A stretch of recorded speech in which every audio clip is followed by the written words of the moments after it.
Hello everyone. इस video का हमारा टॉपिक है इमोबिलाइजेशन मेथड, जिसमें हम पढ़ेंगे एंजाइम इमोबिलाइजेशन के बारे में। ठीक, तो देखिए एंजाइम तो हम सब जानते हैं एंजाइम क्या होता है। एंजाइम बायो कैटेलिस्ट क्या कहते हैं, एंजाइम प्रोटीन होते हैं जो बायो कैटेलिस्ट के तौर पे काम करते हैं और किसी भी रिएक्शन की स्पीड को बढ़ा देते हैं। ठीक, कोई रिएक्शन अगर 20 मिनट में होगी तो उसे हो सकता है 2 या 4 मिनट में कंप्लीट करवा दे। तो एंजाइम का ये काम होता है।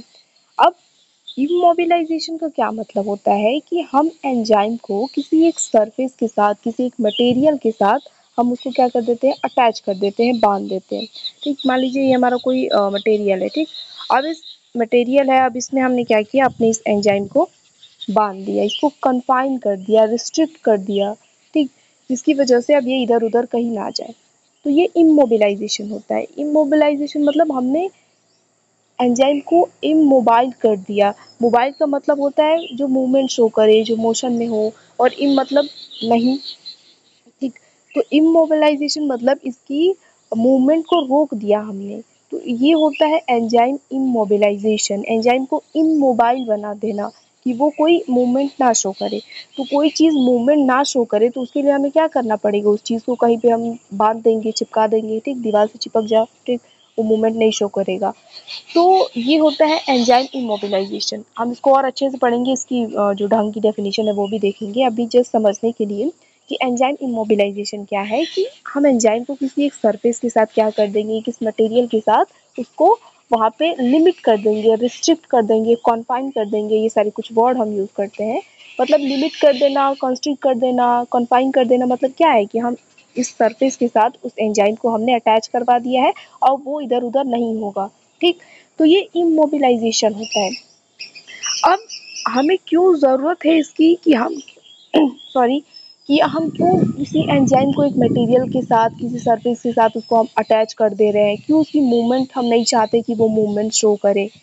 तो क्या होता है, देखिए एंजाइम का यूज़ तो हर जगह है। अगर हम अपनी बॉडी की बात करें तो ऐसा कोई कह सकते हैं प्रोसेस नहीं है जहाँ पे एंजाइम का यूज़ नहीं होता है। ऐसे ही एंजाइम्स का यूज़ होता है हमारे वर्ल्ड में भी। इंडस्ट्रियल प्रोसेस है, फूड जो प्रोसेसिंग इंडस्ट्रीज़ है वहाँ पे यूज़ की जाती हैं। बहुत सारे इसके एप्लीकेशंस हैं।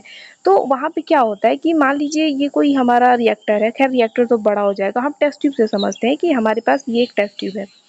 अब इस टेस्ट ट्यूब में हम क्या कर रहे हैं, कोई एक रिएक्शन परफॉर्म कर रहे हैं। तो क्या होता है कि ये हमारा, मान लीजिए कि एंजाइम ऐसे बना लेते हैं।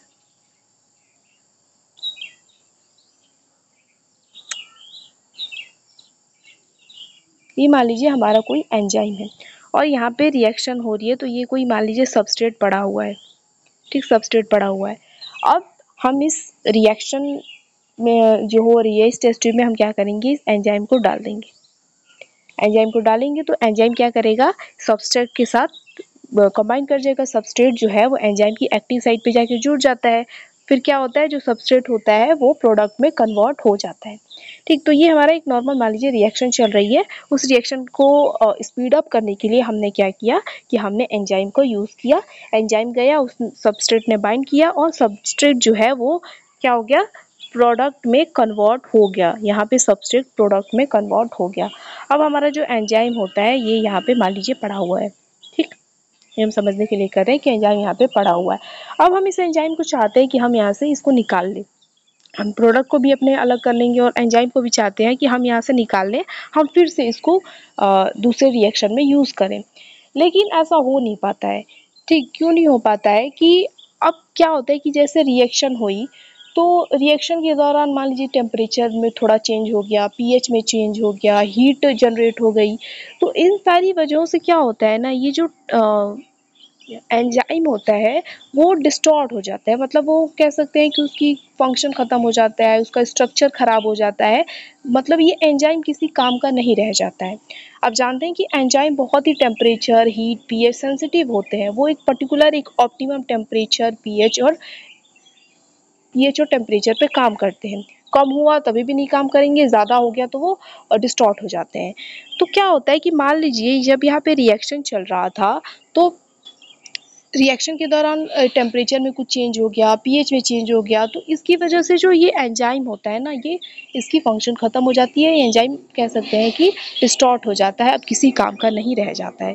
तो अब ये तो एंजाइम ख़राब हो गया, ख़त्म हो गया, अब हमें फिर से रिएक्शन करना है कोई दूसरा, तो हम फिर से एंजाइम खरीद के लाएँगे, ठीक है? आइसोलेट करेंगे कुछ भी, मतलब हमें लाना पड़ेगा, दोबारा कोई नया एंजाइम यूज़ करना पड़ेगा। तो देखिए, अगर हम खरीद के लाते हैं तो एक तो पैसा लगेगा, ऊपर से फिर से हम सब उसको तैयार करेंगे, बहुत मेहनत का काम हो जाता है। एंजाइम जो है वो खुद उसका स्ट्रक्चर वगैरह सब ख़त्म हो गया, तो उसको भी हमें साफ़ वगैरह करना पड़ेगा। तो ये तो एक बात हुई कि जब हम यूज़ करते हैं तो टेम्परेचर वगैरह में कुछ चेंज हो गया रिएक्शन के दौरान, तो वो एंजाइम जो है वो ख़त्म हो जाता है, ठीक? किसी काम का नहीं रह पाता। तो हमें बार-बार एंजाइम की यू नए-नए एंजाइम का यूज़ करना पड़ता है, उसे लाना पड़ता है। तो एंजाइम जो इमोबिलाइजेशन है ना, इसका सबसे बड़ा फ़ायदा यही है कि हम एक एंजाइम को बार-बार यूज़ कर सकते हैं, ठीक? इस एंजाइम को बार-बार यूज़ कर सकते हैं। अब मान लीजिए जो साइंटिस्ट थे जिन्होंने ये इमोबिलाइजेशन टेक्निक बनाया, तो क्या सोचा उन्होंने कि ये फ्रीली है, घूम रहा है यही ऐसे ही, तो इसका जो टेम्परेचर, पीएच वगैरह की वजह से सेंसिटिव है ये, तो ये डिस्टॉर्ट हो जा रहा है, ख़राब हो जा रहा है। तो क्यों ना हम इसको किसी सरफेस से इसको बाँध के रख दें, इस एंजाइम को। इस एंजाइम को हम क्या करते हैं, किसी सरफेस से बाँध के रख देते हैं और क्या करेंगे कि इस रिएक्शन में हम डाल देंगे, और जब रिएक्शन पूरा हो जाएगा तो हम उसको आसानी से बाहर निकाल देंगे। जैसे मान लीजिए कि यहाँ पे समझिए कि ये फिर से हमारी कोई टेस्ट ट्यूब है। अब इस टेस्ट ट्यूब में फिर से रिएक्शन चल रही है, यहाँ पे सबस्ट्रेट पड़ा हुआ है। अब और ये मान लीजिए ये थोड़ा, ये टेस्ट ट्यूब है हमारी, ये हमारा जो है ये हमारा सबस्ट्रेट पड़ा हुआ है। अब हम क्या कर रहे हैं कि सबस्ट्रेट को प्रोडक्ट में चेंज होना है, तो इसके लिए हम एंजाइम का यूज़ करेंगे। तो एंजाइम का यूज़ पहले जब हम कर रहे थे तो क्या दिक्कत आ रही थी कि वो हम उसका बार-बार अब यूज़ नहीं कर सकते। वो रिएक्शन में जाने से उसका टेम्परेचर वगैरह चेंज होने की वजह से वो एंजाइम ख़राब हो जाता है। तो इसको क्या करते हैं ना, ये मान लीजिए कि हमारी एंजाइम है, तो हम इस एंजाइम को क्या करते हैं, एक सरफेस के साथ अटैच करवा देते हैं। तो मान लीजिए ये कोई सरफेस है, एक मटेरियल है, ठीक है? एक मटेरियल है और इस मटेरियल के साथ हमने इस एंजाइम को अटैच करवा दिया। अब इस मटेरियल को हम क्या करेंगे, इस मटेरियल को हम इस अपने टेस्ट ट्यूब में डालेंगे। जैसे ही रिएक्शन होगा, सबस्ट्रेट प्रोडक्ट में चेंज हो जाएगा एक बार, तो हम क्या करेंगे, मान लीजिए इसको हम यहाँ पे ला देते हैं कि हमने यहाँ पे डाल दिया और ये हमारा यहाँ पे पड़ा हुआ है अपना एंजाइम। तो एक बार जब सबस्ट्रेट प्रोडक्ट में चेंज हो गया, हमारी रिएक्शन कंप्लीट हो गई, तो हम इसको क्या कर सकते हैं, अपने प्रोडक्ट को भी निकाल सकते हैं और आसानी से अब इस एंजाइम को दोबारा आसानी से निकाल सकते हैं। इस मटेरियल की मदद से हम इसको पकड़ेंगे, यहाँ से निकाल देंगे। ठीक है, ये समझने के लिए है कि हम यहाँ से इसको आसानी से बाहर निकाल देंगे और एंजाइम चूँकि हमारा ऐसे पड़ा हुआ है, सब इस मटेरियल के साथ बंधा हुआ है, तो हम इसको फिर से हम एक नए रिएक्शन में यूज़ कर सकते हैं। यहाँ पे इसका टेम्परेचर वगैरह से ये डिस्टॉर्ट नहीं होता है, ये स्टेबल रहता है, ठीक? इस तरीके से उसको डिज़ाइन किया जाता है कि वो स्टेबल रहता है। जब फ्रीली एंजाइम था यहाँ पे जब फ्रीली एंजाइम था, फ्रीली एंजाइम मतलब हमने उसको किसी मटेरियल के साथ अटैच नहीं किया था, ऐसे ही डाल दिया था। तो सबस्ट्रेट बाइंड किया एक्टिव साइट पे, रिएक्शन कंप्लीट हुई, सबस्ट्रेट प्रोडक्ट में चेंज हो गया और हमारा एंजाइम पड़ा हुआ था। लेकिन कुछ चेंजेस होने की वजह से, टेम्परेचर, पीएच में चेंजेस होने की वजह से वो एंजाइम खराब हो जाता है, ख़त्म हो जाता है, तो हम उसका दोबारा यूज़ नहीं कर पाते। तो हम उस एंजाइम को क्या करेंगे, किसी एक मटेरियल के साथ उसको चिपका देंगे। अब उस मटेरियल के साथ हमने चिपका दिया, जब हमारा रिएक्शन कंप्लीट हो जाएगा तो हम उस मटेरियल सहित एंजाइम को बाहर निकाल देंगे टेस्ट ट्यूब से। अब उस एंजाइम का बार-बार हम यूज़ कर सकते हैं, कई बार यूज़ कर सकते हैं। तो ये है एंजाइम इमोबिलाइजेशन का जो मेन एडवांटेज हम कह सकते हैं, कई सारे एडवांटेज है इसके हम डिस्कस करेंगे। तो ये है कि हम बार-बार इसको यूज़ कर सकते हैं। अब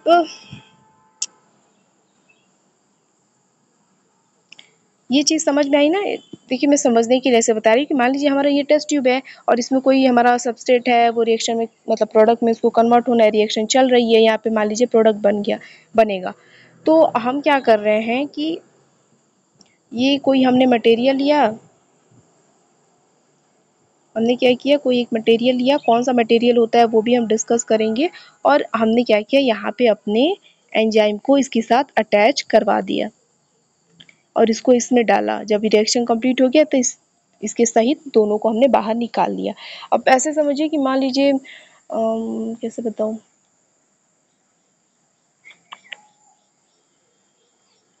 मान लीजिए कोई आप ग्लास लीजिए, पानी डालिए, और जैसे हमारी वो होती है जो ग्रीन टी वगैरह होती है, टी बैग्स वगैरह होते हैं, तो हम डालते हैं ना उसमें, जब वो बन जाता है पूरा तो हम प्लास्टिक मतलब टी बैग को निकाल देते हैं। सेम वैसा ही कुछ समझ लीजिए कि हम यहाँ पे भी कर देंगे, तो हमारा जो एंजाइम है वो भी ठीक ठाक रहेगा, हम फिर से उसको दोबारा यूज़ कर सकते हैं। तो ये तो हुआ इमोबिलाइजेशन की कहाँ से हमें ज़रूरत पड़ी इसकी। तो एंजाइम इमोबिलाइजेशन का बहुत फ़ायदा है, ठीक है। क्या क्या फ़ायदा है वो हम डिस्कस करेंगे। अब हम आते हैं यहाँ पे, ये तो कुछ ज़्यादा ही बात हो गया। तो देखिए, अगर हम डिफ़ाइन करना चाहें एंजाइम इमोबिलाइजेशन को, इमोबिलाइजेशन का मतलब आप समझे ना, इमोबिलाइजेशन का मतलब होता है कि किसी अगर एंजाइम की बात कर रहे हैं हम, तो एंजाइम को क्या करना, एक सपोर्ट पे एक मैट्रिक्स पर उसको अटैच करवा देना, कन्फाइन कर देना। अच्छा, एक दो चीज़ें तो रह गई। देखिए, ये हम जो मटेरियल यूज़ कर रहे हैं कि ठीक है, मान लीजिए ये मटेरियल हम यूज़ कर रहे हैं जिस पे हम क्या करेंगे, अपने एंजाइम को कन्फाइन करवाएंगे, अटैच करवाएंगे यहाँ पे, ठीक। ये हमारा है, और मान लीजिए कि ये हमारा एंजाइम है, ठीक है। तो ये जो मटेरियल होता है ना, जिसका यूज़ किया जाता है एंजाइम को कॉन्फाइन या अटैच करवाने के लिए, इसको हम कहते हैं सपोर्ट या फिर मैट्रिक्स, कैरियर। इन सारी नामों से इसको जानते हैं हम, सपोर्ट, मैट्रिक्स या कैरियर, और ये हमारा एंजाइम है। अब क्या हो गया, तो इसको सपोर्ट, मैट्रिक्स, कैरियर। अब एंजाइम एक बार जब इसके साथ, इस मटेरियल के साथ, सपोर्ट के साथ, मैट्रिक्स के साथ अटैच कर जाता है, तो ये एंजाइम अब क्या हो गया है, इमोबाइल हो गया है। अब ये इधर उधर नहीं करेगा, ठीक। तो इसको अब हम क्या कहते हैं, इमोबिलाइज्ड एंजाइम, ठीक, इमोबिलाइज्ड एंजाइम। तो सपोर्ट मैट्रिक्स याद रखना है, क्या होता है, वो मटेरियल जो एंजाइम को इमोबिलाइज करने के लिए, एंजाइम को उस मटेरियल से अटैच करने के लिए यूज किया जाता है, उसको हम सपोर्ट या फिर मैट्रिक्स कहते हैं। और जब एंजाइम उसके साथ अटैच हो जाता है, जब वो इमोबाइल हो जाता है, तो हम उसको एंजाइम इमोबिलाइजेशन कहते हैं। तो देखिए, एंजाइम इमोबिलाइजेशन क्या होता है, refers to the process of attaching or confining enzymes to a solid support which restricts their movement but allows them to retain their catalytic activity। तो एंजाइम इमोबिलाइजेशन वो process है जहाँ पे हम क्या करते हैं, एंजाइम को एक सॉलिड सपोर्ट के साथ अटैच या फिर कन्फाइन कर देते हैं, जिससे उनकी मूवमेंट रिस्ट्रिक्ट हो जाती है, रुक जाती है, लेकिन उनकी जो कैटालिटिक एक्टिविटी रहती है, कैटलिस्ट के तौर पे हम यूज़ करते हैं, तो वो चीज़ उनके पास रहती है। कन्फाइन करने की वजह से, उनको किसी एक सपोर्ट से अटैच करने की वजह से उनकी एक्टिविटी पे कोई असर नहीं होता है, ठीक। तो उनकी कैटालिटिक एक्टिविटी वो उनके पास रहती है, बस उनकी मूवमेंट को रिस्ट्रिक्ट कर दिया जाता है, रोक दिया जाता है, ठीक है, बांध के रख दिया जाता है। तो एंजाइम इमोबिलाइजेशन की ये डेफिनेशन हो गई, क्या कि एंजाइम इमोबिलाइजेशन वो प्रोसेस है जहाँ पे हम एंजाइम को अटैच या फिर कॉन्फाइन कर देते हैं एक सॉलिड सपोर्ट से, जिससे उनकी मूवमेंट रेस्ट्रिक्ट हो जाती है, लेकिन उनकी कैटालिटिक एक्टिविटी रिटेन रहती है, ठीक। अब ये जो सॉलिड सपोर्ट होता है ना, ये आप डेफिनेशन में ये भी लिख सकते हैं कि अटैच कर देते हैं हम एक सॉलिड इनर्ट इनसॉल्युबल सपोर्ट के साथ। इनर्ट, वो जो सपोर्ट होता है वो इनर्ट होता है, वो रिएक्टिव नहीं होता है, ठीक। तो वो तो चलिए अभी और आगे हम पढ़ेंगे।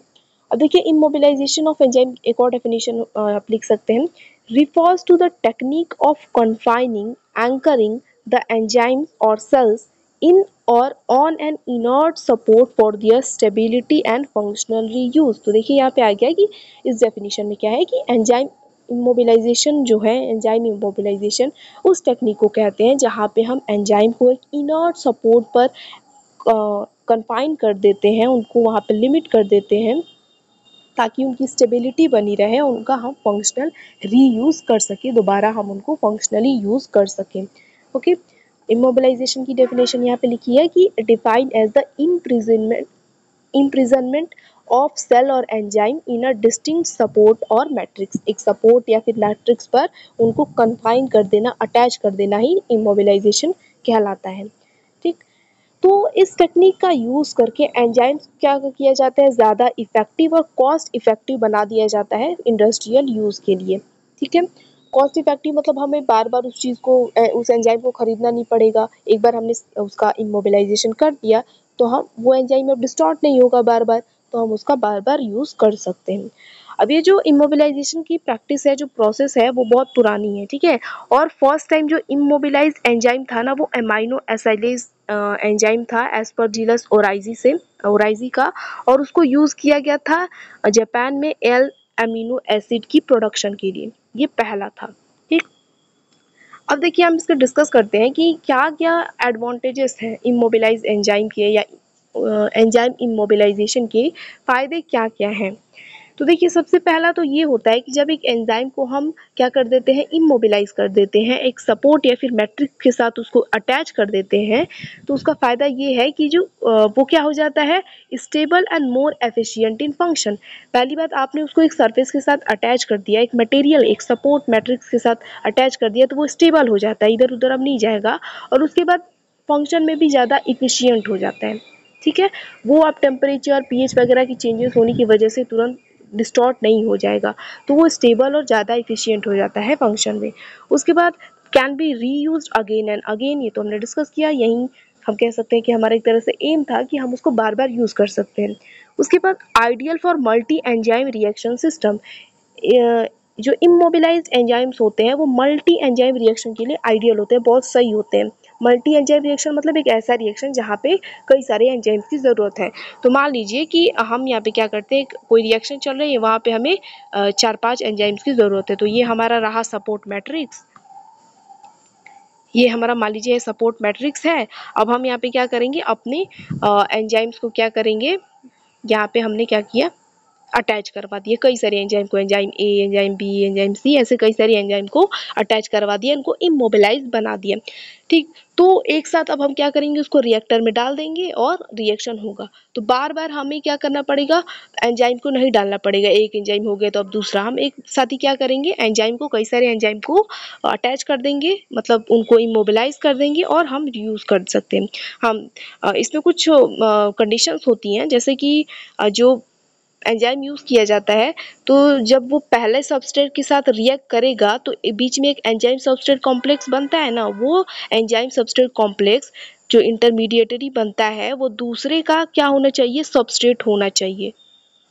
मतलब पहले, ये मान लीजिए एंजाइम ए है, अब ये एंजाइम जो पहले जो रिएक्शन होगी तो वहाँ पे सबस्ट्रेट के साथ रिएक्ट करेगा, तो बीच में एक इंटरमीडिएट बनेगा ना, वो इंटरमीडिएट दूसरे वाले का सबस्ट्रेट होना चाहिए, तभी तो वो दूसरे वाले एंजाइम के साथ रिएक्ट करेगा।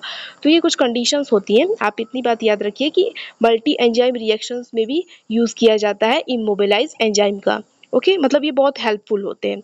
उसके बाद control of enzyme function is easy, तो एंजाइम की फंक्शन को कंट्रोल करना भी बहुत ईजी हो जाता है जब हम उनको इमोबिलाइज कर देते हैं। उसके बाद suitable for industrial and medical use, medical use, industrial use के लिए भी बहुत ये सूटेबल होते हैं।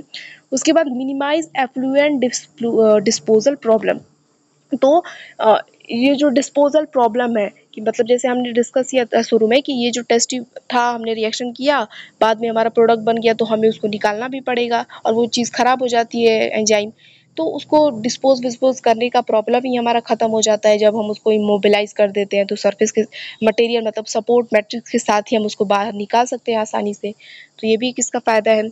उसके बाद क्या है कि हाई एंजाइम सबस्ट्रेट रेशियो, यहाँ पे एंजाइम और सबस्ट्रेट का रेशियो बहुत ही हाई होता है, तो प्रोडक्ट भी बन जाता है अच्छा खासा, जल्दी बन जाता है। उसके बाद मिनिमम रिएक्शन टाइम भी मिनिमम होता है, जल्दी हो जाता है। Less labour input in the process, बहुत ज़्यादा मेहनत की ज़रूरत नहीं होती है, एक बार हमने अटैच करवा दिया, जैसे आप मल्टी एंजाइम रिएक्शन में ही देख लीजिए, हमने एक बार कई सारे एंजाइम को करवा दिया अटैच, इमोबिलाइज कर दिया, अब वो काम होता रहेगा, तो यहाँ पे बहुत ज़्यादा मेहनत की भी ज़रूरत नहीं है।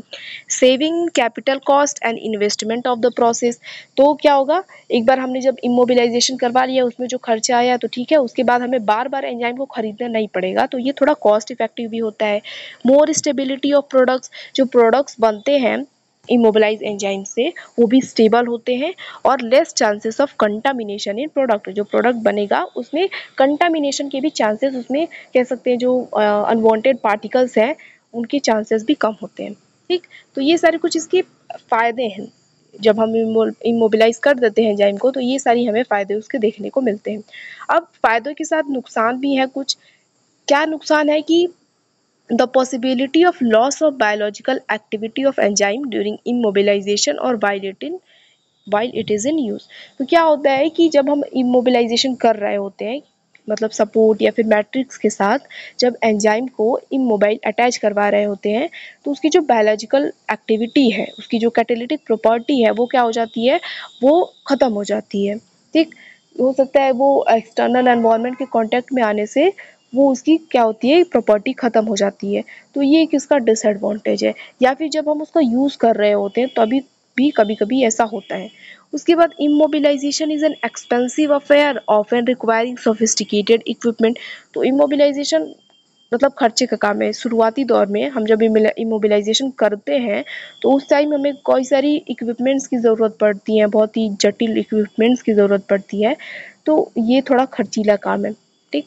उसके बाद हम कह सकते हैं कि एक बार हमने इमोबिलाइजेशन कर दिया, तो उसके बाद हमें कॉस्ट इफेक्टिव साबित हो सकता है। हम बार-बार उसको यूज़ कर सकते हैं, तो हमें बार-बार एंजाइम खरीदने की ज़रूरत नहीं पड़ेगी, आइसोलेट करने की ज़रूरत नहीं पड़ेगी। लेकिन शुरुआती दौर में क्या होगा, वो थोड़ा महंगा है। ठीक। क्योंकि इसमें बहुत सोफिस्टिकेटेड इक्विपमेंट्स का यूज़ किया जाता है। उसके बाद कुछ एंजाइम्स क्या होते हैं ना, वो इमोबिलाइजेशन के बाद अनस्टेबल हो जाते हैं। ठीक। वो स्टेबल ही नहीं रहते, अनस्टेबल हो जाते हैं। उसके बाद क्या है कि कभी-कभी क्या होता है कि कुछ जो एंजाइम्स होते हैं, जब मान लीजिए रिएक्शन चल रहा होता है, तो हीट जनरेट होती है, तो वहाँ पे वो क्या हो जाते हैं, इनएक्टिवेट हो जाते हैं उस हीट की वजह से। अब वो इनएक्टिवेट हो गए तो काम नहीं करेंगे, फिर उनका कुछ काम नहीं रह जाएगा, यूज़ नहीं रह जाएगा। ठीक। हाई का cost for the isolation, purification and the recovery of active enzymes. जो एक्टिव एंजाइम्स होते हैं, उनकी आइसोलेशन, प्यूरिफिकेशन, रिकवरी में ये खर्चा आता है बहुत। हाई कॉस्ट होता है उनका। ओके। तो ये सारी कुछ इसके डिसएडवांटेजेस हैं। तो देखिए, हमने एडवांटेज भी डिस्कस कर लिया, डिसएडवांटेज भी डिस्कस कर लिया। अब इसके हम देख लेते हैं कि कहाँ-कहाँ एंजाइम इमोबिलाइजेशन यूज़ किया जाता है। मेथड्स हम लास्ट में डिस्कस करेंगे। ठीक। वो छोटा सा टॉपिक है, कुछ ज़्यादा बड़ा नहीं है। ठीक। तो एप्लीकेशन जो है, क्या कहाँ-कहाँ इनका यूज़ होता है एंजाइम इमोबिलाइजेशन का। तो देखिए, इंडस्ट्रियल प्रोडक्शन में इनका यूज़ किया जाता है। एंटीबायोटिक्स के प्रोडक्शन के दौरान, बेवरेजेस प्रोडक्शन, एमिनो एसिड, इन सारी चीज़ों का जब प्रोडक्शन करवाया जाता है इंडस्ट्रीज़ में, तो वहाँ पे इमोबिलाइज एंजाइम या फिर होल सेल्स का यूज़ किया जाता है। होल सेल मतलब देखिए, हम सेल से एंजाइम को आइसोलेट करते हैं, तो एंजाइम आइसोलेट करके हम एंजाइम को अगर यूज़ कर रहे हैं, तो वो तो नॉर्मल हो गया। कभी-कभी क्या किया जाता है, पूरी सेल को, लिविंग सेल को ही क्या किया जाता है, इमोबिलाइज कर दिया जाता है। ठीक। तो उसको हम होल सेल कहते हैं। तो इंडस्ट्रियल प्रोसेस में एंजाइम इमोबिलाइजेशन का यूज़ होता है सारी चीज़ों के प्रोडक्शन में। उसके बाद फूड इंडस्ट्री में भी इनका यूज़ होता है। तो कुछ एंजाइम जैसे कि पेक्टिनेज हो गया, सेलुलेज हो गया, इनको क्या किया जाता है, इमोबिलाइज करवाया जाता है सूटेबल कैरियर्स पे या फिर मैट्रिक्स पे, सपोर्ट पे, और उनको यूज़ किया जाता है जैम्स, जेलीज और सिरप जो फ्रूट और वेजिटेबल से बनाए जाते हैं, उनके प्रोडक्शन में उनका यूज़ किया जाता है। उसके बाद बायोमेडिकल एप्लीकेशंस भी हैं इनकी। तो जो इमोबिलाइज एंजाइम्स होते हैं, उनका यूज़ किया जाता है कई सारे डिजीज़ेस के डायग्नोसिस में भी और ट्रीटमेंट में भी। ये जो एंजाइम्स, इमोबिलाइज एंजाइम्स होती हैं, इनका जो इनबॉर्न मेटाबॉलिक डिसऑर्डर्स होती हैं, जो बीमारियां होती हैं, उनको ठीक करने में भी यूज़ किया जाता है। ये जो इमोबिलाइजेशन टेक्निक है, वो ड्रग डिलीवरी सिस्टम में भी यूज़ होती है, और वो भी ऑन्कोजेनिक, जो कह सकते हैं जो कैंसर कॉजिंग साइट्स हैं, वहाँ पे इनको यूज़ किया जाता है उसको ठीक करने के लिए। ओके। वहाँ पर ड्रग को पहुँचाने के लिए। अब नेक्स्ट क्या है, रिसर्च में भी यूज़ किया जाता है एंजाइम्स का, इमोबिलाइज एंजाइम्स का। तो इसमें क्या है कि जो रिसर्चर्स होते हैं, वो इमोबिलाइज एंजाइम का यूज़ करते हैं। अलग अलग जो एंजाइम्स होती हैं, उनकी एफिशिएंसी को बढ़ाने के लिए, जैसे कि हॉर्स रेडी पेरोक्सीडेज हो गया, इनको ब्लॉटिंग एक्सपेरिमेंट्स में और यूज़ किया जाता है, and different proteases for sale और ऑर्गेनेलाइसिस। और कई सारे सेल और ऑर्गेनेलाइसिस के दौरान भी कई सारे एंजाइम, इमोबिलाइज एंजाइम का यूज़ किया जाता है। उसके बाद नेक्स्ट कहाँ यूज़ किया जाता है, तो वेजिटेबल ऑयल से जो बायोडीजल बनाया जाता है उस प्रोसेस में भी इमोबिलाइज एंजाइम का यूज़ होता है। वेस्ट वाटर ट्रीटमेंट में भी यूज़ किया जाता है इनका, उनको ट्रीट करने के लिए। फिर टेक्सटाइल इंडस्ट्री में स्कोरिंग, बायो पॉलिशिंग, फैब्रिक्स के डिज़ाइनिंग में हर जगह मतलब यहाँ पे भी इनका यूज़ होता है। उसके बाद डिटर्जेंट इंडस्ट्री में भी यूज़ होता है। तो यहाँ पे क्या होता है कि immobilisation of lipase enzyme for effective dot removal from clothes. तो क्लोथ से क्या है, जो डॉट रिमूवल के लिए लाइपेज एंजाइम का इमोबिलाइज करवाया जाता है। ठीक, तो ये सारी कुछ एप्लीकेशंस हैं एंजाइम इमोबिलाइजेशन की। अब एक चीज़ है, देखिए सपोर्ट और मैट्रिक्स के बारे में कुछ हम जान लेते हैं। सपोर्ट या मैट्रिक्स क्या है, या कैरियर जिसपे हम अपने एंजाइम को अटैच या फिर कॉन्फाइन करवा रहे हैं, वो क्या होता है, वो मटेरियल सपोर्ट या फिर मैट्रिक्स या फिर कैरियर कहलाता है। तो इसमें क्या होता है, देखिए द मैट्रिक्स और support immobilizes the enzyme by holding it permanently और temporarily for a brief period of time. तो जो मैट्रिक्स होता है या फिर जो सपोर्ट होता है वो एंजाइम को इमोबाइल कर देता है। कैसे, उसको या तो परमानेंटली होल्ड करके रखेगा या फिर टेम्पोरली एक शॉर्ट पीरियड ऑफ टाइम के लिए। ठीक, मतलब हम एंजाइम इमोबिलाइजेशन परमानेंटली भी करवा सकते हैं और टेम्पोरली भी करवा सकते हैं। तो जो सपोर्ट होता है, जो मैट्रिक्स होता है, वो क्या करता है, उस एंजाइम को होल्ड करके रखा रहता है परमानेंटली या फिर टेम्पोरली। अगर हम बात करें तो कई सारी वाइड वैरायटी ऑफ मैट्रिक्स या फिर कैरियर मौजूद है, हमारे पास अवेलेबल हैं इमोबिलाइजेशन के लिए। जो मैट्रिक्स है वो क्या होना चाहिए, इनॉट होना चाहिए, इनसॉल्युबल होना चाहिए, वो रिएक्ट नहीं करना चाहिए। और उसके बाद चीप और इजीली अवेलेबल होना चाहिए, सस्ता होना चाहिए, इजीली अवेलेबल होना चाहिए। ये नहीं पता चला कि इतना महंगा है कि उनको यूज़ ही नहीं, खरीद ही नहीं पा रहे हैं उनको यूज़ करने के लिए। तो सस्ता होना चाहिए थोड़ा, और मिलना भी चाहिए आसानी से। उसके बाद the reaction with the components of the medium और with the enzyme should be minimum as possible. तो ये तो हमने डिस्कस किया कि इनॉट होना चाहिए, जो मैट्रिक्स या फिर सपोर्ट होता है वो एंजाइम के साथ खुद ही नहीं रिएक्ट कर देना चाहिए कि वो एंजाइम के साथ रिएक्ट करके खुद ही अपना कोई प्रोडक्ट बना लिया। नहीं, वो इनॉट होना चाहिए, जितना हो सके उतना कम वो रिएक्ट करना चाहिए। उसके बाद जो मैट्रिक्स और सपोर्ट है वो 3 तरीके के होते हैं। जो मैट्रिक्स है या सपोर्ट जो हम यूज़ करते हैं अपने एंजाइम को होल्ड करने के लिए, अटैच करने के लिए, वो 3 तरीके के होते हैं, नेचुरल पॉलीमर, सिंथेटिक पॉलीमर और इनऑर्गेनिक मटेरियल होते हैं। तो इनको हम थोड़ा-थोड़ा डिस्कस करेंगे। उससे पहले देखिए, जब हम मैट्रिक्स को सेलेक्ट किया जाता है तो कुछ क्राइटेरिया होती हैं। उन मैट्रिक्स के पास ये सारे कुछ फीचर्स होने चाहिए, तभी हम उनको इमोबिलाइजेशन के लिए यूज़ करते हैं। जैसे कि मैकेनिकल स्ट्रेंथ होनी चाहिए उसके पास, जब ऑपरेशन कंडीशन हो तो वो टूट ना जाए। ये पता चला कि हम उसको निकालने चले तो वो टूट गया, मैट्रिक्स ही टूट गया या खुद ही रिएक्शन में ख़त्म हो गया, नहीं, उसके पास मैकेनिकल स्ट्रेंथ होनी चाहिए। उसके बाद केमिकल कंपैटिबिलिटी होनी चाहिए, मतलब कि वो एंजाइम के साथ रिएक्शन में इंटरफेयर नहीं करना चाहिए। पता चला कि ये हमारा सपोर्ट है और ये एंजाइम है, ये दोनों ने आपस में रिएक्शन कर लिया और कुछ अपना ही प्रोडक्ट बना लिया, नहीं, ऐसा कुछ नहीं होना चाहिए। उसके बाद क्या है कि सरफेस एरिया एंड पोरोसिटी होनी चाहिए, मतलब सरफेस एरिया उसका ज़्यादा होना चाहिए, वो ज़्यादा पोरस होना चाहिए। अब पोरस का मतलब समझते हैं ना, पोर जो कह सकते हैं, ये जो छेद होता है, इस सबको हम क्या क्या क्या कह सकते हैं, पोर कह सकते हैं।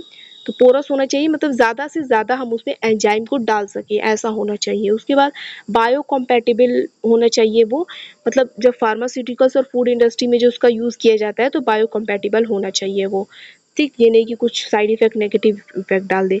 उसके बाद कॉस्ट एंड अवेलेबिलिटी, मतलब चीप होना चाहिए और ईज़िली अवेलेबल होना चाहिए, ताकि जो भी इकोनॉमिकल लार्ज स्केल यूज़ है उस पे अच्छे से वो हो सके।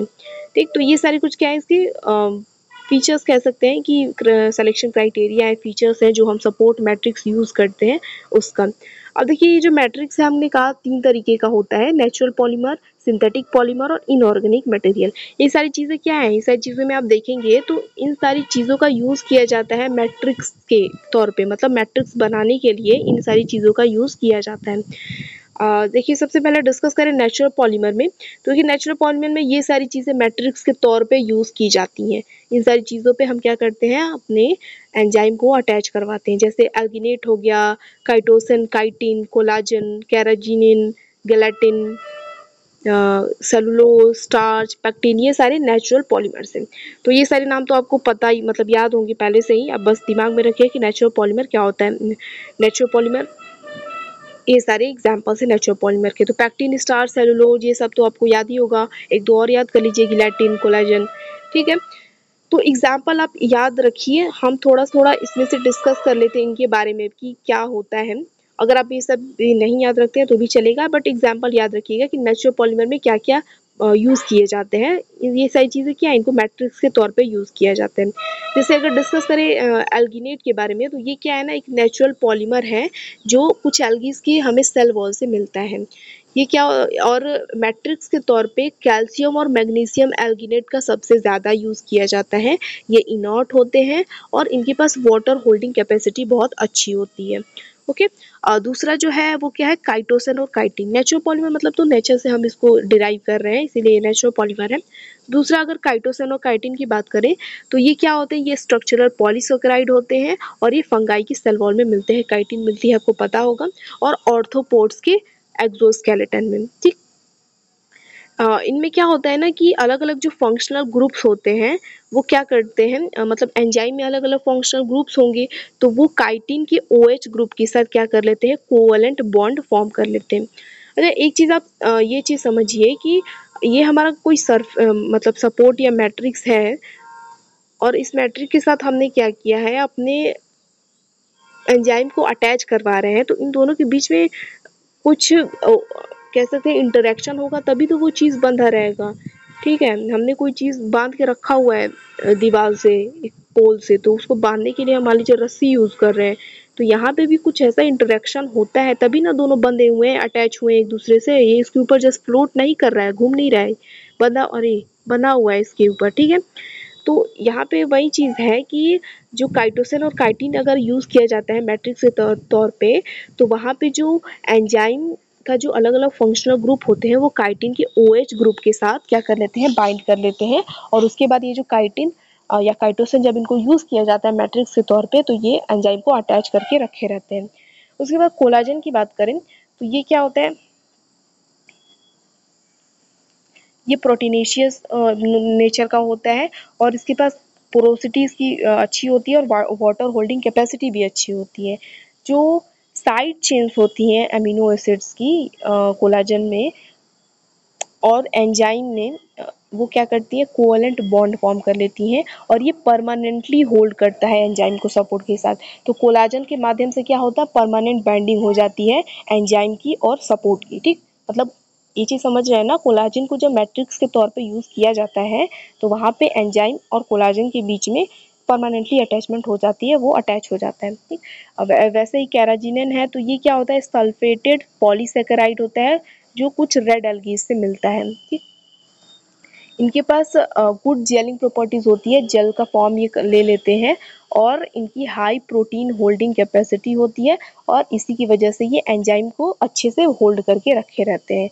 जिलेटिन है तो ये पार्शली हाइड्रोलाइज्ड कोलाजन होता है और इसकी वाटर होल्डिंग कैपेसिटी भी अच्छी होती है। सेलुलोज होता है, ये आपको पता होगा कि मोस्ट अबंडेंट पॉलीमर है और cheapest support available as carrier of enzyme, और ये सबसे सस्ता एंजाइम कैरियर के तौर पे, सपोर्ट के तौर पे मिलता है हमें। जो हाइड्रोक्सिल ग्रुप होता है मोनोमर यूनिट्स का ग्लूकोज का, तो वो क्या कर लेता है, एंजाइम के अमीनो एसिड के साथ कोवैलेंट बॉन्ड फॉर्म कर लेता है, दोनों के बीच में अटैचमेंट हो जाती है। ठीक, अटैच कर लेता है वो। ऐसे ही स्टार्च का भी यूज़ किया जाता है, तो ये भी एक नेचुरल पॉलीमर है एमाइलोज और एमाइलोपैक्टिन का, और स्टार्च के पास भी वाटर होल्डिंग कैपेसिटी अच्छी होती है। पैक्टिन होता है, ये भी प्लांट्स में पाया जाता है प्राइमरी सेल वॉल में, और ये भी क्या किया जाता है, ये जेलिंग एजेंट है, जेली का फॉर्म ले लेता है, वाटर होल्डिंग कैपेसिटी होती है इसके इसके पास। तो देखिए ये सारी चीज़ें आप भले ही याद ना रखें, लेकिन एग्जाम्पल तो आपको याद रखना पड़ेगा कि नेचुरल पॉलीमर में क्या क्या चीज़ें, कौन कौन से सब्सटेंसेस यूज़ होते हैं। अब बात करते हैं सिंथेटिक पॉलीमर। तो इनको डिज़ाइन करवाया जाता है, नेचुरल पॉलीमर हम नेचर से डिराइव करते हैं। तो ये क्या होते हैं, they are ion exchange resins और polymers and are insoluble support with porous surface. तो ये क्या होता है, ये आयन एक्सचेंज रेजिन्स या फिर पॉलीमर होते हैं, इनसॉल्युबल होते हैं और पोरस सरफेस होती है इनके पास। ठीक, ये जो पोरस सरफेस होती है वो एंजाइम को क्या कर लेती है, होल्ड कर लेती है। और सिंथेटिक पॉलीमर का एग्जाम्पल है DEAE, di ethyl amino ethyl cellulose, इसका फुल फॉर्म है polyvinyl chloride, UV activated polyethylene glycol, ये सारे सिंथेटिक पॉलीमर के एग्जाम्पल हैं। इन सारी चीज़ों का हम क्या यूज़ करते हैं, मैट्रिक्स के तौर पे इनको यूज़ किया जाता है।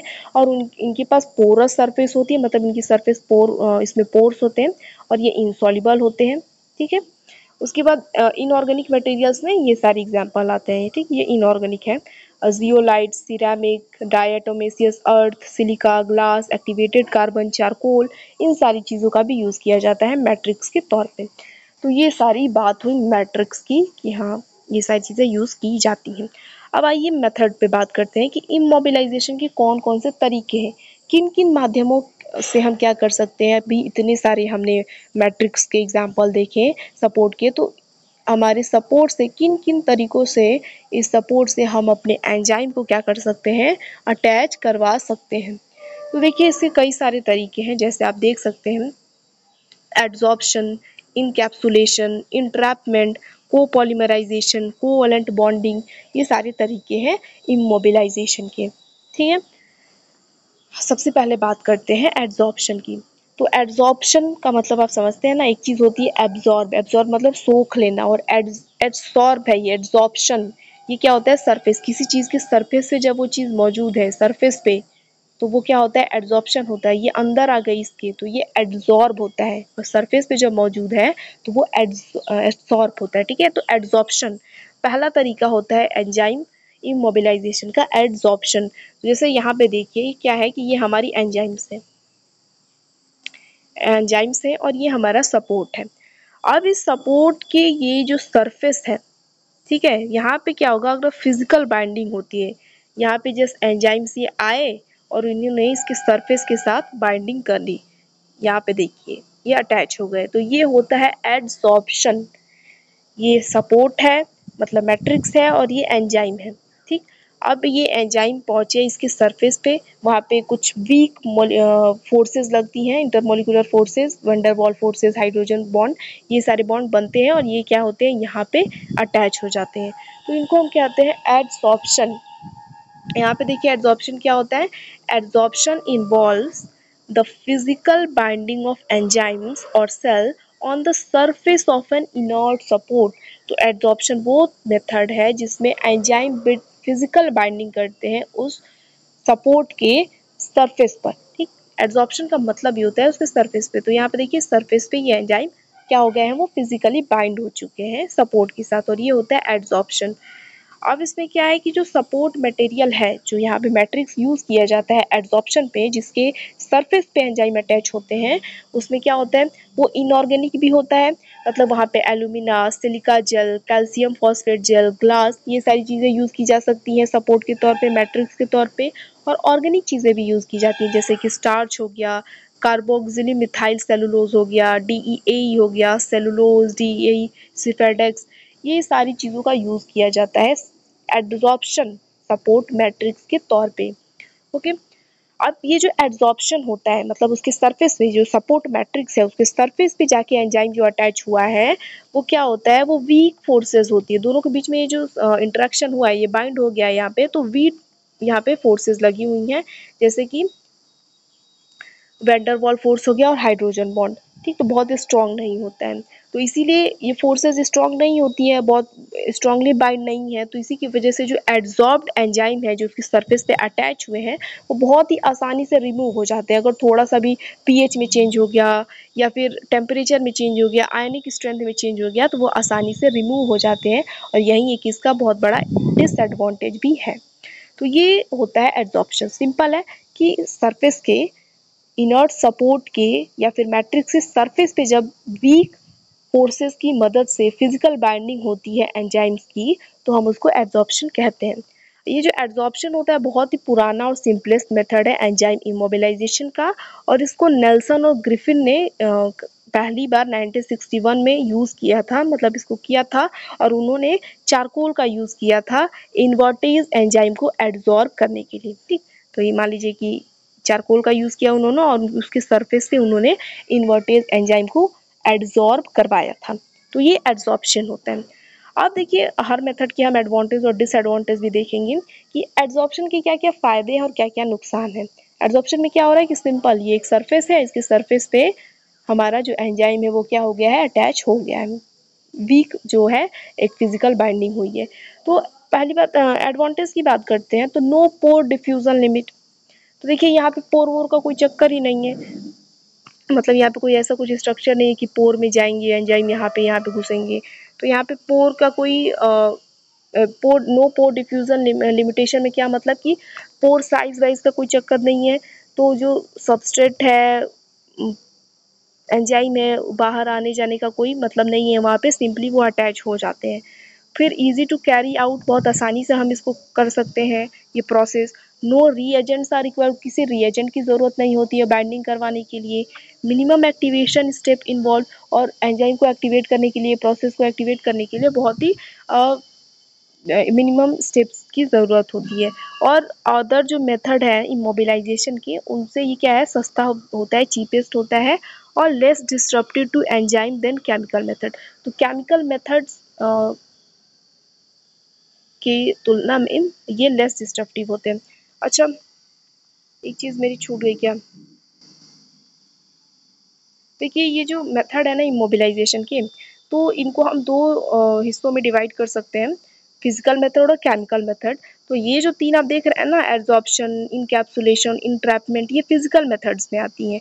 और कोपॉलीमराइजेशन या फिर कोवलेंट बॉन्डिंग, इसको क्रॉस लिंकिंग भी कहते हैं हम कोपॉलीमराइजेशन को, ये दोनों केमिकल मेथड में आते हैं। तो ये केमिकल वाले सीसी से हैं और ये फिजिकल वाले ये तीनों हैं, ठीक। तो ये चीज़ है। तो देखिए हम क्या थे, तो इसीलिए क्या होता है ना, केमिकल मेथड्स की अगर कंपेयर करें तो यहाँ पे हमारे एंजाइम को कोई नुकसान नहीं होता है। तो ये सारे तो कुछ फ़ायदे हैं एड्सॉर्प्शन के।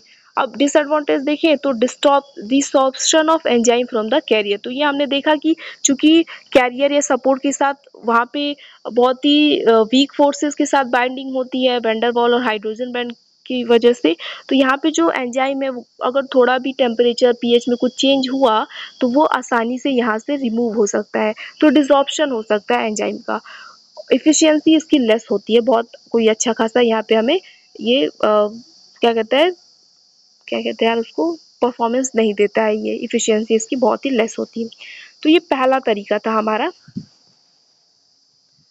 एंजाइम इमोबिलाइजेशन का। और दूसरा देखिए इंट्रैपमेंट। ट्रैप का मतलब क्या होता है, ट्रैप कर लेना किसी चीज़ को, हमने जाल में ट्रैप कर लिया है मछली को, ओके, मतलब वैसा ऐसे ही बोला। तो इन ट्रैप का मतलब क्या होता है, आप ऐसे देख सकते हैं यहाँ पे कि ये हमारा एक क्या है, हमारा एक मैट्रिक्स है, कैरियर है, सपोर्ट है, और ये सारे हमारे रेड वाले मान लीजिए एंजाइम्स हैं। अब इनको हम क्या करेंगे ना, इन एंजाइम्स को हम ट्रैप करवा देंगे इस जाल के अंदर, ठीक है। हम इस मैट्रिक्स के अंदर ये जो चीज़ें मौजूद है यहाँ पे हम एंजाइम को ट्रैप करवा देंगे, ठीक, जैसे आप यहाँ पे देख सकते हैं, ओके। जैसे ऐसे ही है ना, वो बास्केटबॉल का होता है ना नेट जिसमें बॉल डालते हैं, ठीक है। तो उसके मान लीजिए उसके जो नीचे से बॉल निकल जाता है, मुझे उसके बारे में कोई नॉलेज वॉलेज नहीं है, ठीक सही। तो उसको हम नीचे से क्या कर देते हैं, सिल देते हैं, सिल देते नहीं, मान लीजिए सिल देंगे तो बॉल जाएगी ऊपर और ट्रैप हो जाएगी उस नेट में, नीचे नहीं आएगी। तो इंट्रैपमेंट में भी ऐसा ही कुछ है कि यहाँ पे हम क्या करते हैं कि पोरस जो है वो मैट्रिक्स का यूज़ करते हैं, जैसा आप यहाँ पे देख सकते हैं।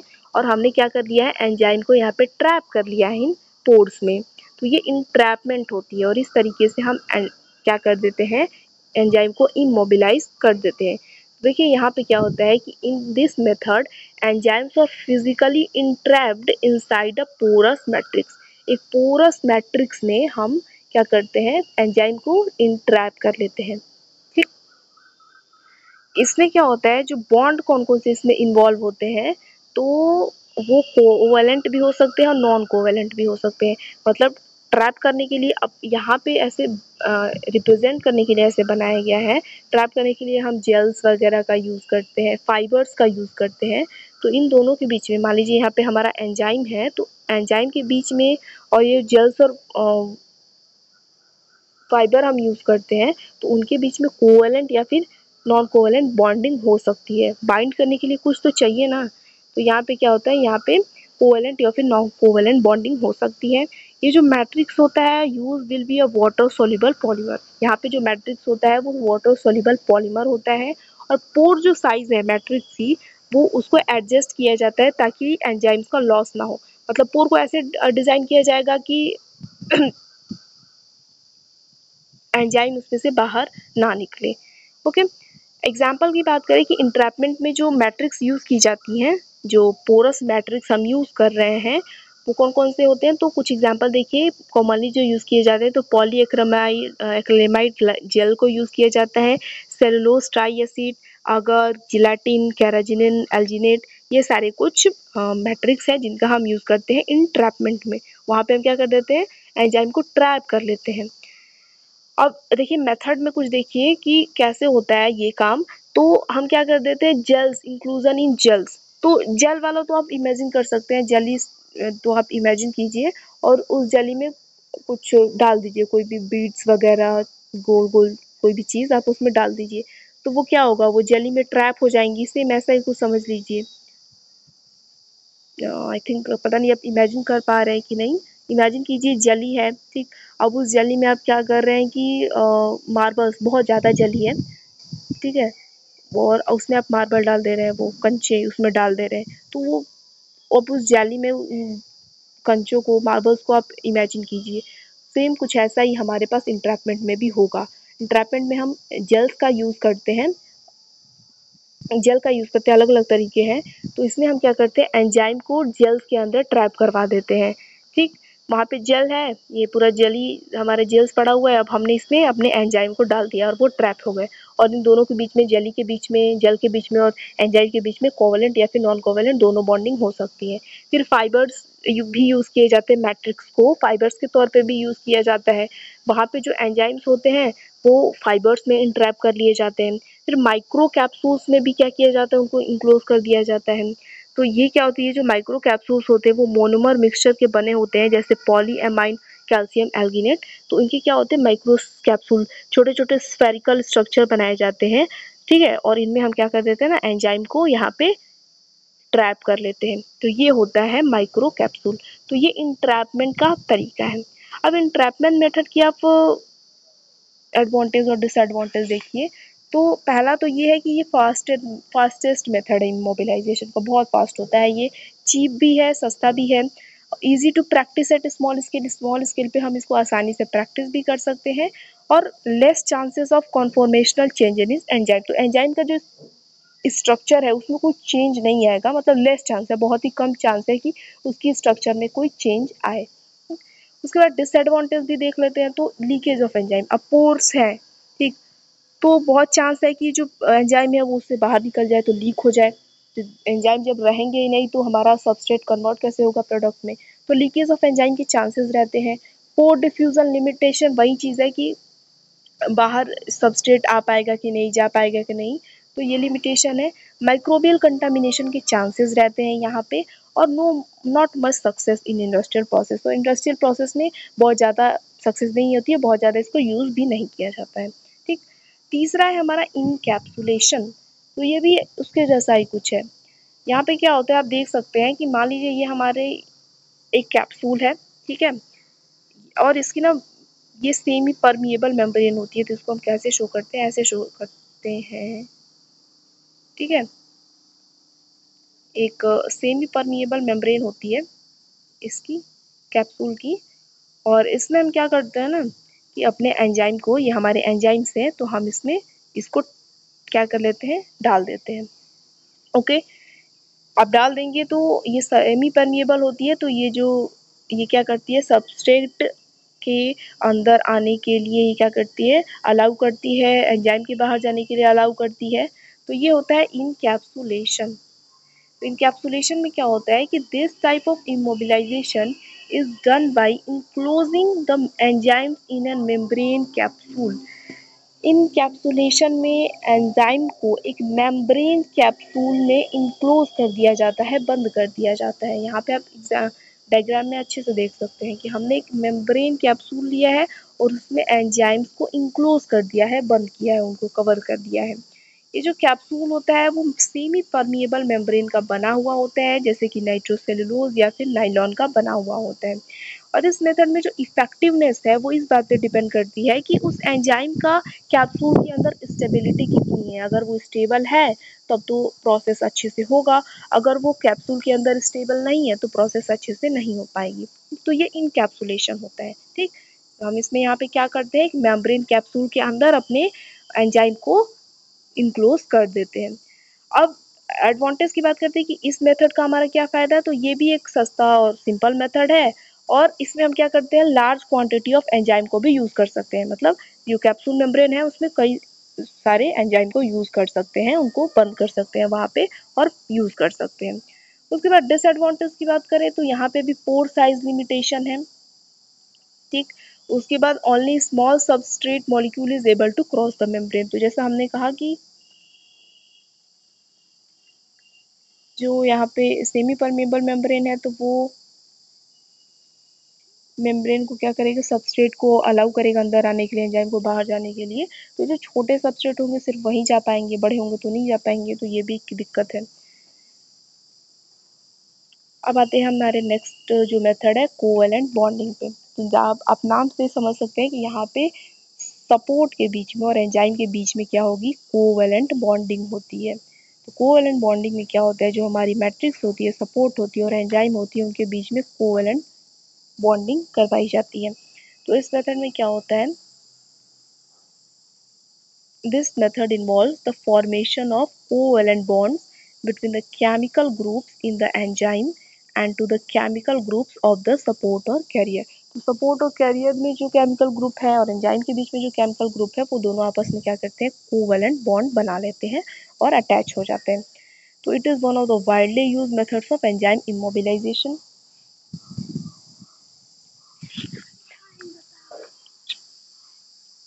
ये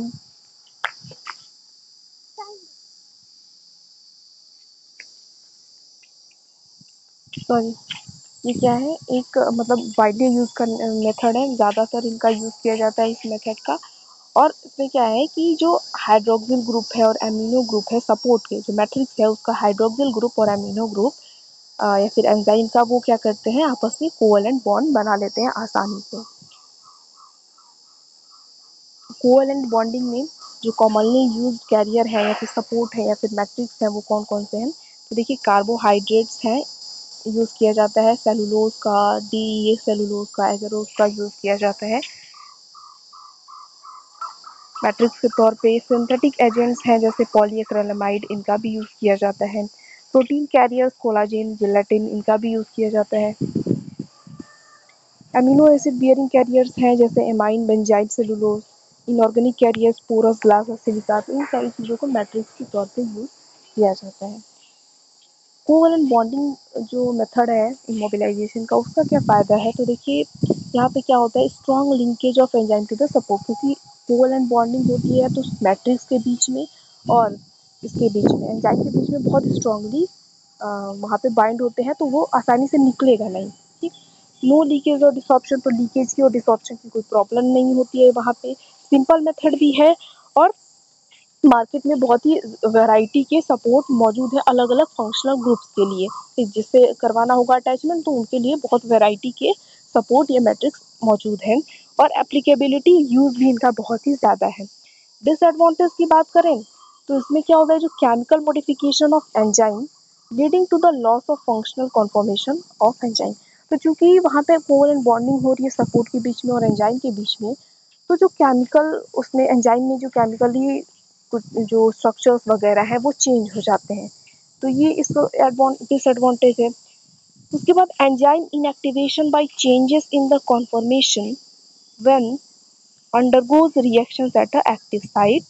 This can be overcome through immobilization in the presence of enzyme substrate or a competitive inhibitor.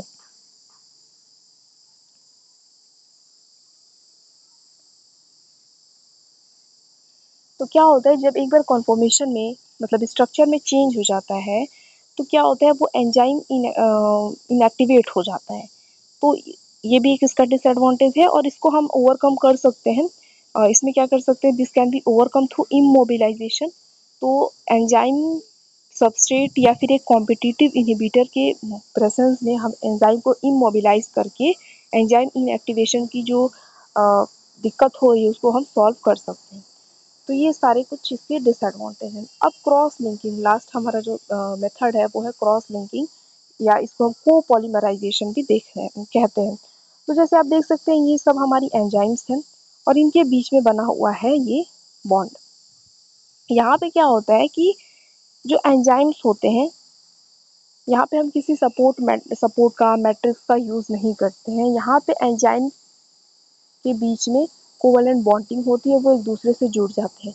इस कोवलेंट बॉन्डिंग को कराने के लिए हम कुछ रिएजेंट का यूज़ करते हैं, मतलब हम रिएजेंट यूज़ करेंगे और उसमें क्या करेंगे, जो सारे एंजाइम्स है वो आपस में क्रॉसली लिंक हो जाएंगे। ठीक, तो इसीलिए हम इसको क्या कहते हैं, क्रॉस लिंकिंग, और दूसरा नाम इसका कोपॉलीमराइजेशन होता है। तो इस मेथड में क्या होता है, जो एंजाइम्स होते हैं वो डायरेक्टली लिंक हो जाते हैं covalent bond between various group of enzyme by polyfunctional reagent. तो पॉलीफंक्शनल रिएजेंट का यूज़ किया जाता है, जिसके माध्यम से एंजाइम्स के बीच में जो अलग अलग फंक्शनल ग्रुप्स मौजूद हैं वो क्या करते हैं, एक दूसरे से क्या करते हैं, बाइंड कर जाते हैं, कोवलेंटली बाइंड कर जाते हैं। तो अदर मेथड्स के कंपेरिजन में यहाँ पे किसी मैट्रिक्स या सपोर्ट का यूज़ नहीं किया जाता है। ठीक, कॉमनली यूज जो पॉलीफंक्शनल रिएजेंट हैं जो एंजाइम्स को कोवलेंटली बॉन्ड करने में, क्रॉस लिंक करने में मदद करते हैं, वो क्या है, ग्लूटरल्डिहाइड और डाइएजोनियम सॉल्ट है। ये भी मेथड चीप और सिंपल है, बट प्योर एंजाइम के लिए इनको यूज़ नहीं किया जाता है। ठीक, जो प्योर एंजाइम होते हैं उनके लिए इनको यूज़ नहीं किया जाता है। ये जो मेथड है इसका वाइडली यूज़ किया जाता है कॉमर्शियल प्रिपरेशन और इंडस्ट्रियल एप्लीकेशन में। इसका डिसएडवांटेज क्या है कि जो पॉलीफंक्शनल रिएजेंट हम यूज़ करें लिंक करने के लिए एंजाइम को, वो एंजाइम की स्ट्रक्चर को डीनेचर कर सकते हैं या फिर उसको चेंज कर सकते हैं, जिसकी वजह से उसकी जो कैटालिटिक प्रॉपर्टी है वो ख़त्म हो सकती है। तो ये हमारा हो गया एंजाइम इमोबिलाइजेशन। अब वैसे ही हमारा इमोबिलाइजेशन ऑफ होल सेल्स भी है, तो कुछ अलग चीज़ नहीं है। यहाँ पे हम क्या करते हैं ना, यहाँ पे सपोर्ट मैट्रिक्स पे, मतलब सपोर्ट या फिर मैट्रिक्स पे हम पूरे सेल को ही क्या कर देते हैं, इमोबिलाइज कर देते हैं। ठीक है, एंजाइम में क्या करते हैं, हम एंजाइम को आइसोलेट करते हैं, उसके बाद सिर्फ एंजाइम को हम सपोर्ट या मैट्रिक्स पे हम क्या करते हैं, अटैच करवाते हैं। लेकिन होल सेल के इमोबिलाइजेशन में हम क्या करते हैं, पूरे लिविंग सेल्स को ही एक सॉलिड सपोर्ट या फिर मैट्रिक्स पर फिक्स कर देते हैं, जिससे उनकी मूवमेंट क्या हो जाती है, रिस्ट्रिक्ट हो जाती है, लेकिन जो उनकी बायोलॉजिकल एक्टिविटी है वो काम करता रहता है। ये जो होल सेल इमोबिलाइजेशन टेक्निक है, वहाँ पे हम क्या करते हैं, पूरे सेल को कन्फाइन या फिर रिस्ट्रिक्ट कर देते हैं एक स्पेसिफिक लोकेशन पे, ताकि जो हम रिएक्शन करवाना चाहते हैं वो हो। लेकिन एंजाइम इमोबिलाइजेशन की तरह यहाँ पे क्या होता है, यहाँ पे एंजाइम इमोबिलाइजेशन में हम प्योर एंजाइम का यूज़ करते हैं, लेकिन होल सेल इमोबिलाइजेशन में हम पूरे सेल को यूज़ करते हैं, जिसमें सारे एंजाइम और ऑर्गेनेलीज होती हैं। यहाँ पे क्या होता है कि इमोबिलाइजेशन ऑफ होस्ट सेल क्या है, ये एक एंजाइम इमोबिलाइजेशन का ही अल्टरनेटिव है, एक दूसरा तरीका है। और यहाँ पे क्या होता है, और ये एक वेल डेवलप्ड मेथड भी है एंजाइम को यूज़ करने का। अब हम होस्ट सेल का यूज़ करते ही क्यों है, जब हम एंजाइम को कर सकते हैं प्योरीफाई, मतलब उसको आइसोलेट करके हम इमोबिलाइज कर सकते हैं, तो हम होल सेल का यूज़ क्यों करते हैं। तो देखिए, इमोबिलाइजेशन ऑफ होल सेल हम तब करते हैं जब जो इंडिविजुअल एंजाइम है, मतलब कोई एक एंजाइम जब हम उसको इमोबिलाइज करवा रहे हैं, वो डायरेक्ट इमोबिलाइजेशन के दौरान इनएक्टिवेट हो जाता है। मतलब हम इमोबिलाइजेशन करवा रहे हैं लेकिन तभी वो क्या हो जाता है, इनएक्टिवेट कर जा रहे हैं, या फिर उसका आइसोलेशन प्यूरिफिकेशन क्या है, बहुत ज़्यादा महंगा है। तो इस केस में हम क्या करते हैं, होल सेल इमोबिलाइजेशन कर देते हैं, पूरे के पूरे सेल को ही इमोबिलाइज कर देते हैं सपोर्ट मैट्रिक्स पे, सपोर्ट या फिर मैट्रिक्स पे। एडवांटेज इसका क्या है, तो ये है कि यहाँ पे क्या है कि जो एंजाइम्स होते हैं वो एक्टिव होते हैं और बहुत ही लंबे समय के लिए वो स्टेबल भी रहते हैं। ठीक, क्योंकि वो अपने नेचुरल इन्वायरमेंट में अपने सेल में ही मौजूद रहते हैं, हमने उसको बाहर नहीं निकाला हुआ होता है, तो वो स्टेबल रहते हैं काफ़ी लंबे समय तक, ठीक ठाक रहते हैं वो, ठीक रहते हैं मतलब। और फर्मेंटेशन के लिए एंजाइम को बहुत लंबे समय से यूज़ किया जा रहा है, इमोबिलाइज सेल को बहुत लंबे समय से यूज़ किया जा रहा है। बैक्टीरिया या फिर ईस्ट सेल को भी यूज़ किया जाता है, इमोबिलाइज करवाया जाता है, इनको वुड चिप्स पर एब्जॉर्ब करवाया जाता है। तो ये हमारा होलसेल इमोबिलाइजेशन हुआ। एडवांटेज की बात करते हैं तो ये हम क्या कर सकते हैं, एक सिंगल स्टेप में ही कई सारे एंजाइम का यूज़ कर सकते हैं, क्योंकि सेल्स में तो कई सारी एंजाइम मौजूद है, तो ये किसका फ़ायदा है। उसके बाद जो एंजाइम्स होते हैं वो काफ़ी लंबे समय तक स्टेबल रहते हैं, क्योंकि वो अपने नेचुरल स्टेट में ही रहते हैं। जो नेटिव या फिर ओरिजिनल स्ट्रक्चर है, कॉन्फॉर्मेशन है, वो भी मेंटेन रहता है क्योंकि हमने उसके साथ कोई छेड़छाड़ की ही नहीं है। उसके बाद जो सेल ऑर्गेनेलीज हैं जैसे कि माइटोकॉन्ड्रिया, क्लोरोप्लास्ट, ये सभी इमोबिलाइज हो जाती हैं। डिसएडवांटेज की बात करें तो जो कंसंट्रेशन होता है वो लेस होता है एंजाइम का, क्योंकि पूरा सेल से कंपेयर करें तो उसमें लेस होता है कंसंट्रेशन। और प्रोडक्शन अनवांटेड एंजाइम और अनवांटेड प्रोडक्ट का भी क्या हो जाता है, प्रोडक्शन हो जाता है, जो हमें नहीं चाहिए वो भी हो जाता है क्योंकि पूरा का पूरा हम सेल ही यूज कर रहे हैं। फिर modification of end product by other enzyme produce by immobilise enzyme. तो अदर जो एंजाइम प्रोड्यूस हो गए हैं तो उनको मॉडिफाई करना पड़ता है, तो ये थोड़ा हार्ड लेबोरियस काम हो जाता है। और मेथड सेम होते हैं हमारे, जो भी हम एंजाइम के लिए यूज करते हैं, एड्सॉर्प्शन, कोवलेंट बॉन्डिंग, सब सेम होता है। ठीक है, ये हो गया हमारा कंप्लीट।